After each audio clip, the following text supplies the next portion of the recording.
I can't get enough of you. Subscribe, like, and share. Do you have a girlfriend? Gathering her courage, So-eun asked. After staring at her for a while, Tae-joon finally spoke. Do I seem like the kind of trash who would be with you if I had a girlfriend? But before, you asked me what being good to someone means. You were curious about what women consider good treatment.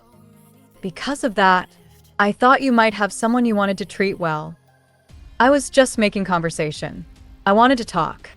Oh, small talk. As So-eun murmured and nodded, Tae-joon let out a small laugh. I was interested since the eel rice box. Feeling the need to be precise, Tae-joon shared an unnecessary confession. So-eun felt a flutter for a moment, but then grew puzzled. But what is it now? Do you torment someone if you're interested in them? Shouldn't you be nice to someone you're interested in? Even if you're endlessly kind, connecting hearts is difficult. For So-eun, who had never received complete love from anyone, it was hard to understand. Tae-joon also looked a bit embarrassed, caught off guard, and mumbled a response. Not necessarily, but now that I think about it, maybe. He started his answer with denial, but ended with acknowledgement. So-eun, who had paused along with Tae-joon and then resumed walking, flared her nostrils, unable to understand him. Aren't you afraid of being disliked if you torment someone? What's the psychology behind it? Is it a desire for attention, even if you give up on being loved?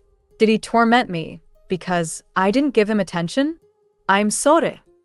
A few steps later, Tae-joon apologized and gently took So-eun's hand. It's okay. Just don't do it again. So-eun, who was weak to apologies and kindness, quickly accepted his apology. That's not what I meant. So-eun turned her head at his words. The alley was dark, without streetlights. The lights from the building windows cast strong shadows on his face. I meant I'd be sorry a lot in the future. Tae-joon stepped in front of her, facing her directly. He brushed her hair back with his free hand. Even his faint smile made her chest feel tight. Closing the distance, he sealed her fate, and his. Overcome with a sense of suffocation, she parted her lips, and Tae-joon tilted his head down towards her. Moving slowly, he pressed his lips to hers, slipping into the gap between them. It was a searing kiss, he made sure of that. A kiss to steal her wits, to make her senses reel. A kiss to light her fires, and his. Her lips softened the instant his firmed. They parted the second he traced their contours. She melted in his arms as he grew more rigid. He didn't lift his head until she was dazed and dizzy, too breathless to utter the words her whirling mind couldn't begin to form. He hesitated only a moment, their heated breaths mingling in the dark, the rhythm of their breathing already fragmented. He sensed her yearning, sensed the swollen, parted, hungry lips less than an inch from his. This time, however, he was determined to remain in control, to orchestrate their play until the very end. He'd plotted and planned and fantasized. After he'd had his wicked way with her and treated her to the full spectrum of sensations an experienced lover could evoke. He moved away from their kiss. He let his fingertips linger over the delicate skin of her forehead, the arch of her brows, the sweep of her cheeks. Her jaw was firm and finely wrought, her throat long, slender, elegant. At the base of her throat, her pulse beat hotly. His fingers traced. Need burgeoned. Her breath shivered on his lips. She quivered in his arms. You don't like this flavor? His words were a breathless whisper. No, that's not what I mean. He heard her indrawn breath, felt the sudden leaping of her pulse, sensed the shock that seared her. With his other hand, he tipped up her chin, angling her lips to his. I don't like playing pretend. No, wait. He said he was sorry for bothering me, but at the same time, he said that he was going to apologize for similar things a lot more in the future. I'll reveal more of myself to you. If you don't like it, you can push me away. I don't think you will let me go anyway. If this is how he really is, in that case, I don't think he's actually sorry. I don't hear you saying anything. Lowering his head, he touched his lips to hers. They were soft, resilient, lush, pure temptation. They barely moved under his, yet their inherent promise was easy to sense, very easy for him to read. That kiss should have registered as the most chaste of his career. Instead, it was a spark set to tinder, prelude to a conflagration. The knowledge, absolute and definite, shook him. Good morning, Manager Han. Are you listening to me? Last night was so hot that I almost couldn't sleep. Oh, I see. Why did I come to work? I can't believe I came here after everything that happened yesterday. I didn't do all that with just a colleague from the company. I did it with the director of the company. Is this all a dream? Please, I hope that's the case. Denying reality. Oh, The director is coming. He's so cool. Look how tall he is. Manager Han, have you heard any rumors about the director? If he has a girlfriend, I bet it's a famous model or another rich woman from a powerful family. Who knows? You haven't heard anything? Really? No, I really don't know anything. So-eun was quick to deny. Hey, you two are always together. Manager Jang, good morning. Oh, good morning. Manager Han So-eun? These two are the ones you want in the TF team, right? Nice to meet you, everyone. Nice to meet you. whoa. You can start your activities at the TF team this coming Monday. I'll be counting on you. Yes. We'll do our best, Director. You can come to the 7th floor after your normal schedule at 6 p.m. Yes. Well then, keep the good work. Yes. Next week.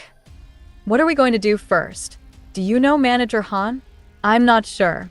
Since all three of us are from the mobile services team, I'm guessing it's going to be a project related to that, don't you think? Maybe we could surpass everyone's expectations by designing a new model. What kind of concept would you like, Manager Jang? Oh, I would like a dehumidifier. A dehumidifier? I would also like that. Whoa. Why would you want that? It might sound a little strange, but when I see the condensed moist slowly filling the water storage compartment, it feels nice. I think I get it. I think it would be nice to have something like that on a cell phone. Me too. I also like dehumidifiers. Thanks to them, you can see the water molecules that are around you, and then it fills a compartment with that water. This is the first time I see Manager Han talking so loudly. How cute! You like dehumidifiers too, Manager Han? Yes. I don't know why I said it. Stop. Workers, please respect all of our customers. Dehumidifier. I've never seen her acting like that before. It's like a new side I didn't know about. I don't think she felt as confident about her confession yesterday. Why is there such a difference? Could it be that? She likes dehumidifiers more than me? Madam, here's the material for today's presentation. All right, leave it there. I'm at the parking lot. Where are you? I think I see your car, Aunt. I'll go to you. It seems he has a new girlfriend. I wonder if Secretary Song knows something about it. How she saw Tae-joon yesterday. Let's not become that nosy aunt that interferes in her nephew's private life. If they start getting serious, he'll show her to me one day. I will sincerely welcome anyone that Tae-joon chooses, and if my father doesn't like her, I'll stand by their side and support them. Tae-joon and his new girlfriend. What kind of woman will she be?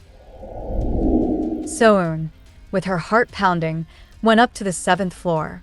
The 7th floor was quiet. Hearing her presence, Tae-joon opened the door to his office. His relaxed movement, revealing his face through the crack in the door, made So-eun feel as if an invisible string was pulling her in. Drawn by that invisible string, she entered the office. It seemed like he was being polite by holding the door open, but before it even closed, Tae-joon collapsed against her back with a soft sigh. So-eun took a deep breath. Tae-joon's long arms wrapped tightly around her, immobilizing her. He lowered his head next to her shoulder, whispering into her ear, "I hear that you like dehumidifiers." Oh, did you hear that? It's just a silly thing. How can it be silly when it's something you like?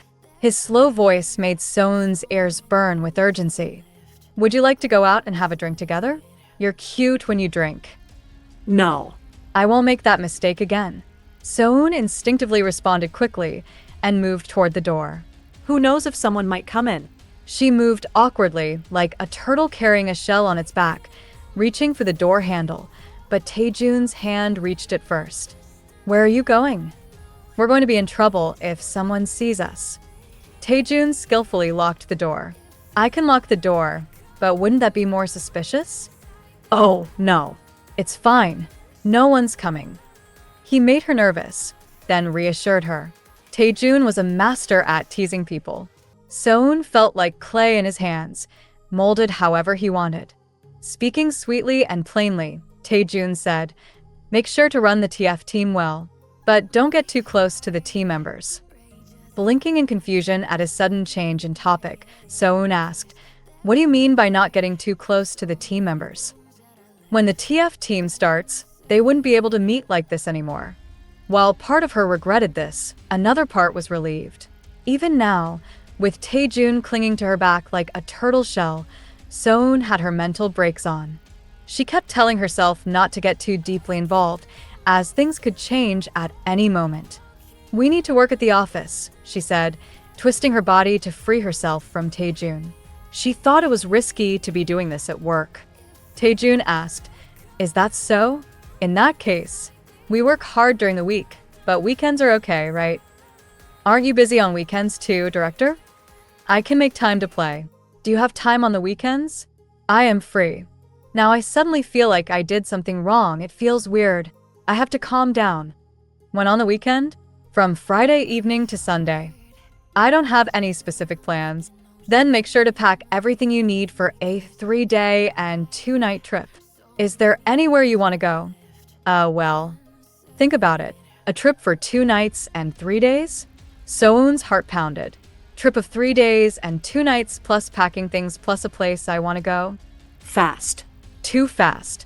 Everything was moving at a speed unimaginable compared to her relationship with Hyuk. That could only mean one thing. This trip equals sign couples trip. Oh God. It was so fast that she even wondered if this man would ask for her liver in a few days. "Director, are you telling me that you want to go on a trip for couples?" "Yes, what about it?" "You don't want to." Fast. Too fast. But she couldn't say no. So-eun momentarily regretted facing him after freeing herself from his grip. He had a way of making everything seem positive. Looking at him made her instinctively want to say yes. He knew how to use his dazzling looks and smooth persuasion to his advantage. However, "I can't tell him that I don't want to. It's nothing, I'll go." Wednesday. Hyuk left work early to decorate his house. He set up candles, lights, and balloons around the house, creating a festive atmosphere. His mother, Kim Mal-hee, and father, Yang Yu-chil, helped with the difficult task. Yu-chil grumbled as he arranged balloons on the wall in the shape of a heart. "Do you really have to propose here? Your mother's exhausted. Just because she's out of the hospital doesn't mean she's fully recovered." "I'd love to propose at a hotel, but Choi Hyunji refused to go to a hotel. I can't do it at the office either." Unable to argue, Hyuk silently blew up balloons. Mal-hee, noticing her husband's complaints, rebuked him. "Oh, stop it. I know you're upset because our son is doing something for his girlfriend that you never did for me. It's not that, but you're struggling." "Is it just me? Our Hyuk is struggling too." Mal-hee was so eager to welcome Hyunji as her daughter-in-law that she felt she could prepare for such proposals 10 times over. As she tidied up the dining table and placed a cake on it, she spotted the ring case. Though preparing for the proposal had been pure joy, seeing the ring case brought a tinge of bitterness. Her son, who had never given her a ring or necklace, had spent a fortune on this proposal. She quietly opened the case and saw the ring, so dazzlingly beautiful that it hurt her eyes. "Son, you bought a beautiful ring." "Oh, Mom, put it down. Don't touch it." Hyuk rushed over and snatched the ring away. "I was just looking. You're making a big fuss. It's not like touching it will wear it out. It's very expensive. If something happens to it, it'll be a big problem." "How expensive is it? 3 million won? More? 5 million won. It's very expensive. You shouldn't just touch it.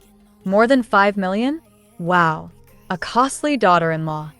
Mal-hee couldn't keep her mouth closed. Hyuk glanced at Mal-hee and pulled out another case from his pocket.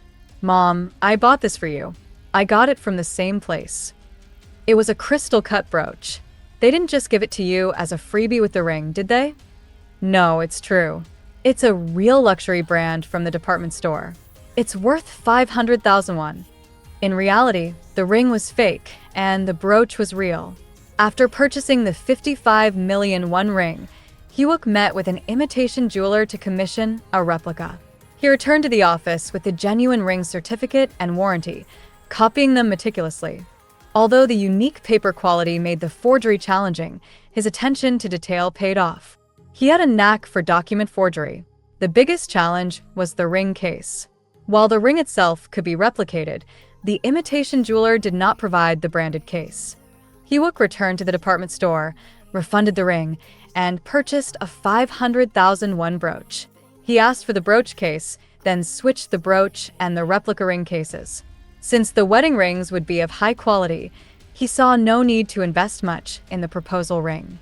The ring was indistinguishable from the genuine article, making everything seem perfect. Yes, well, to bring a girl from a wealthy family, you have to do at least this much. Mal-hee, who had inadvertently received the brooch, mumbled, feeling comforted that her son had at least thought of her. Time passed, and the moment arrived for Hyunji to visit. When Hyuk brought Hyunji into the house, Mal-hee and Gyucheol turned off all the lights. In the dark space, the heart-shaped candle arrangement glowed softly. Hyuk walked confidently to the front, knelt on one knee, and proposed to Hyunji with the ring. Marry me, Hyunji. I'll make you truly happy. Hyunji squealed with joy. Congratulations. Congratulations on your engagement. Mal-hee popped a party popper and welcomed Hyunji warmly. Tears of joy welled up in Hyunji's eyes. Did you all prepare this together? Thank you so much. Hyuk slipped the ring onto Hyunji's finger, and she rejoiced like a child receiving a gift. Having invested so much, the sense of accomplishment was enormous. Hyuk felt like he had the world. Appa, thank you. It's so beautiful.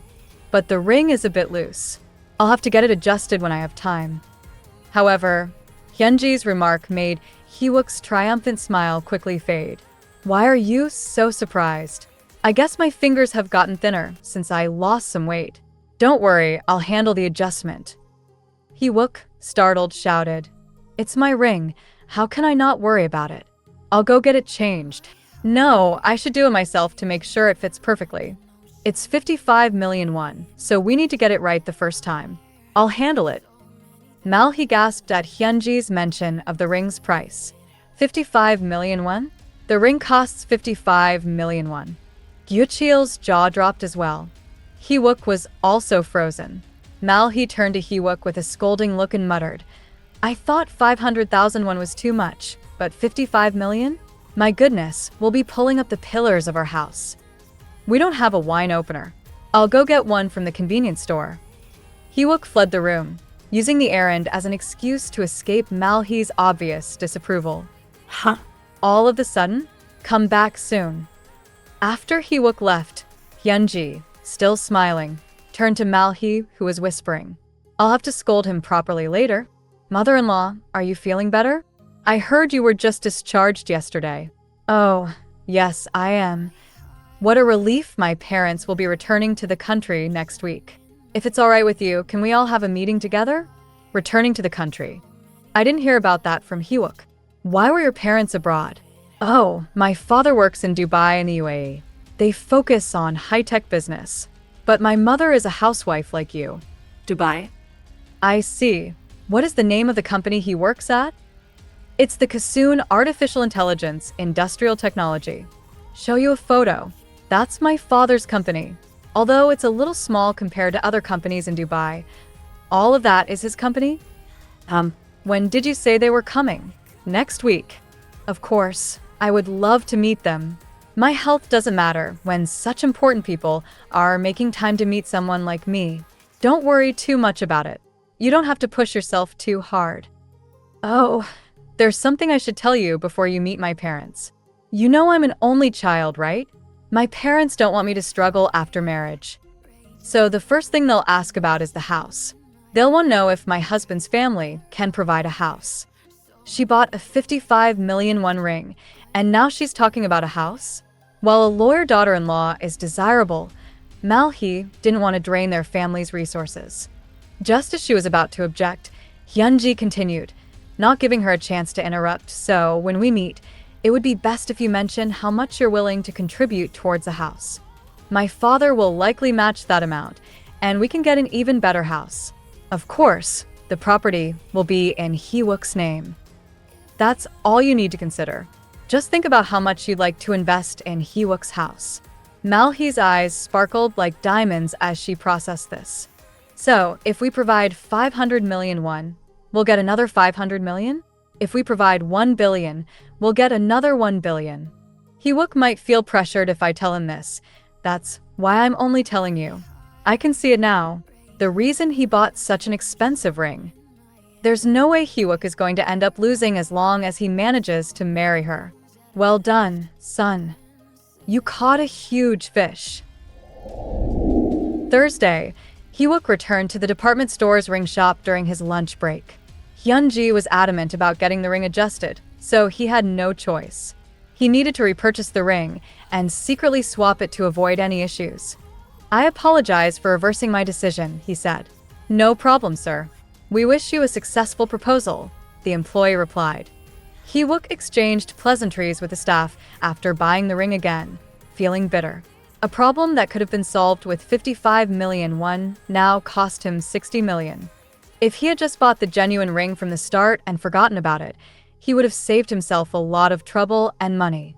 Now, he had to figure out how to swap the fake ring with the real one without Hyun-ji noticing, especially since she never took the ring off. As he pondered over how to overcome this hurdle, he made his way to the parking lot, only to spot Kim Tae-joon, an executive from K Group. I can't believe he comes here to shop so comfortably while others like me struggle by buying just one thing. Oh, come to think of it. Why did So-eun and him come together to this place last time? Don't tell me that. I should check it by myself. Tae-joon, having attended a meeting in Seoul, stopped by the department store to pick up So-eun's glasses. He was headed to the parking lot when someone called his name from behind. Director Kim Tae-joon, how have you been? Tae-joon turned around and stopped walking. Lawyer Yang Hee-wook. Hee-wook looked the same as before, with an unmistakable greedy glint in his eyes. However, his demeanor had become slightly more casual and insolent, possibly due to the termination of their business contract. I was quite disappointed when you unilaterally terminated our contract. You didn't even notify me. I'm sorry, Tae-joon said without any change in expression. I thought the first contract would go smoothly, but it didn't meet expectations, so I was quite disappointed too. Is there any chance to reconsider? I will make sure the next deal is successful. I'm afraid that won't be possible. Well then, if you excuse me. Not wanting to waste any more time, Tae-joon turned to leave, but Hee-wook continued speaking. Actually, Director Kim, my ex-girlfriend works at your K Electronic Service Central Branch. Tae-joon's eyes narrowed as he stopped again. Is that so? Do you know So-eun? Chief So-eun? Yes, I do. We broke up recently, and on the day we broke up, I saw you hugging her. Is that so? Chief Han looked unwell, so I was supporting her. Hee-wook's eyes seemed to probe for a reaction, but Tae-joon answered dryly. You're very considerate. Is So-eun doing well now? I wouldn't know. I don't have the time to keep track of each employee. I'm just worried she might be having a hard time after the breakup. She's a sweet girl, always looked out for me. Though he quickly grasped that Hee-wook's words were meant to provoke him, Tae-joon couldn't entirely hide his emotions. His fist clenched tightly. Why don't you contact her directly? Well then, I'll take my leave. Tae-joon politely ended the conversation and walked away. So-eun, who had returned home early, was deep in thought.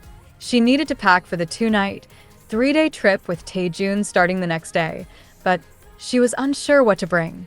While it would mainly be clothes, she felt self-conscious about her limited wardrobe. How many clothes should she bring? What about underwear? Underwear. She had some new, pretty underwear that she hadn't worn yet. However, she wasn't confident enough to show them to Tae-joon. He didn't know about the scar on her body from the liver donation surgery. It was a scar she never wanted him to see. If she could hide it forever, she would. But she also wanted to spend the night with him. She was curious about what it felt like to be passionately loved by someone she liked. Am I too easy? But who wouldn't fall for a man with such dazzling looks, who is so busy yet treats you so kindly and wants to spend the entire weekend with you? So-eun wanted to be more honest about her desires. As she was mulling over which clothes to pack, her phone vibrated. It was Tae-joon, whom she hadn't seen all day due to his external schedule. She happily answered the call. Are you home? I'm in front of your place. Tae-joon was waiting for her in his car parked in front of her house. Not long after, So-eun came running down. She had been feeling restless all day, but seeing her flushed face quickly put him at ease. Did I surprise you by coming over unannounced? A little. I came to give you this. Tae-joon handed her the glasses he had picked up from the department store. Did you go by yourself, Director? I had a meeting nearby, so I stopped by. Thank you. So-eun bowed and accepted the glasses. Is that all you have to say? Tae-joon took a step closer and gently brushed her hair. Thank you for buying the glasses, she said. Ha. Our Han So-eun has a long way to go. With a sigh, Tae-joon took another half step closer and wrapped his arms around So-eun's shoulders. The slight warmth from her small body slowly transferred to him. Do you want to pack your things and come out? Where are we going? My place. So-eun freed herself from the hug and looked at Tae-joon. You said we'd have fun tomorrow. We agreed on this a few days ago. What will we do at your place? You might help me fall asleep. Or I might help you fall asleep. Tae-joon, who had moved closer again, brushed So-eun's hair behind her ear and slowly traced her earlobe. His actions and voice were so heated that they couldn't be interpreted any other way. It wasn't a suggestion to watch a movie or cook a delicious meal. It was a straightforward answer. We have to go to work tomorrow, she protested. We can go to work together. It hadn't been long since he said they should focus on work during the weekdays, but now he was casually tempting her as if he had forgotten that conversation. A man who shows up unannounced on a weeknight. A man who tempts you to go to his place. This was a new experience for her. Even though she knew it might be too much, a part of her didn't want to miss this moment and her growing feelings. If you invite me in, I can sleep here. No. I'll go with you. Her voice was small, but it carried a lot of courage. So-eun cautiously stepped into a new world she had never experienced. She quickly went back inside, packed her bag, and got into Tae-joon's car. You packed everything? Didn't leave anything out. When So-eun nodded, Tae-joon started the car. The car quietly drove off. The calmness of the car mirrored Tae-joon's demeanor. Only So-eun's heart was in turmoil. He appeared as calm as ever, making her feel uneasy. Before getting into the car, she had been consumed by the desire to follow him, but now that the car was moving, realistic worries began to creep in. Moreover, the roads were unexpectedly clear, unlike the usual congested Seoul traffic. The car swiftly reached Tae-joon's apartment. When she got out of the car, her head spun. Standing still, So-eun watched as Tae-joon retrieved her bag and took her hand. Her palms were sweaty, and her lips were dry. Even though she was prepared for this, it was impossible not to feel afraid. The elevator ride to the 30th floor, with no one else in it, felt suffocating. I need to say it. I have to tell him. So-eun mustered the courage to speak up. Director, I want to ask you something. Could you turn off the lights? She didn't want her surgery scar to ruin the excitement of her first experience. She wanted to have a beautiful time, untainted by her medical history. Tae-joon's eyes widened. Though he didn't overtly show his surprise, his expression was clearly puzzled.